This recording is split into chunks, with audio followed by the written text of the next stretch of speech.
يا حامل القرآن قد خصك الرحمن. الحمد لله والصلاة والسلام على نبينا محمد مصطفى وعلى آله وأصحابه أجمعين. السلام عليكم ورحمة الله وبركاته.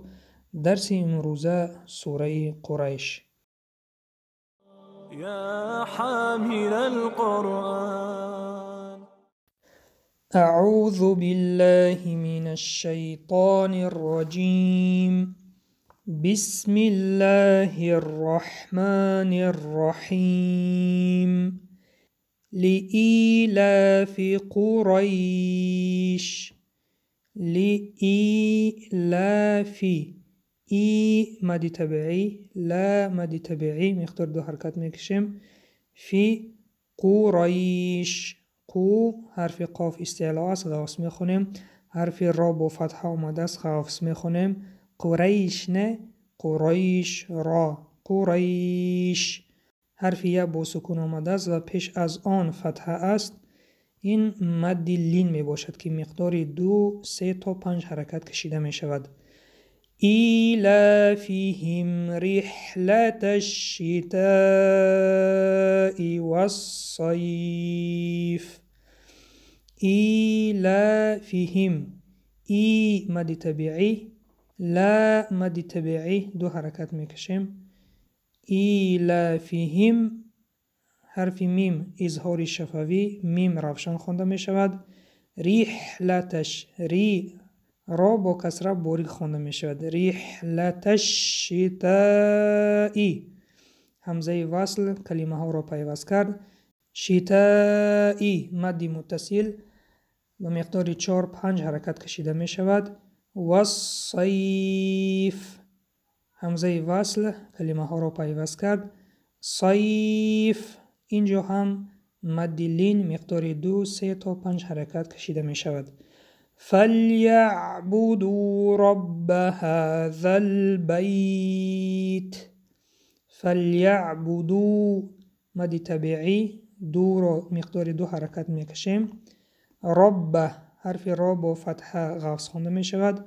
رب هذا البیت، ها مد طبیعی، هذا همزه وصل کلمه ها رو پیوست کرد. بیت، بیت اینجا هم مد لین مقدار 2، 3 تا 5 حرکت میکشیم. بیت در آخر حرف تا همس می باشد که هوا رو سر می دهیم. بیت. الذي أطعمهم من جوع وآمنهم من خوف. الذي مد منفصل مقدار 2، 3، 4 تا 5 حرکت کشیده می شود. اطعمهم، اط حرف تا با سکون قلقله. اطعمهم من، بعد از حرف میم آمد اینجا ادغام شفوی. بعد از آن میان جوعو، میان بعد از حرف نون حرف جیم آمد، در اینجا اخفا. جو مد طبیعی، عو جوعو و آمنهم، در اینجا ادغام با غنه. حرف واو را 2 تا کرده میخوانیم. جوعو و آمنهم، آمنهم مد طبیعی، آمنهم من، در اینجا هم ادغام شفوی. من خوف، در اینجا اظهار. بعد از حرف نون حرف خا آمد که اظهار می باشد و در آخر خوف اینجا هم مد لین که حرف واو مقدار 2، 3 تا 5 حرکت کشیده خوانده می شود.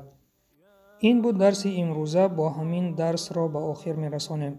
سبحانك اللهم وبحمدك نشهد أن لا إله إلا أنت نستغفرك ونتوب إليك. السلام عليكم ورحمة الله وبركاته.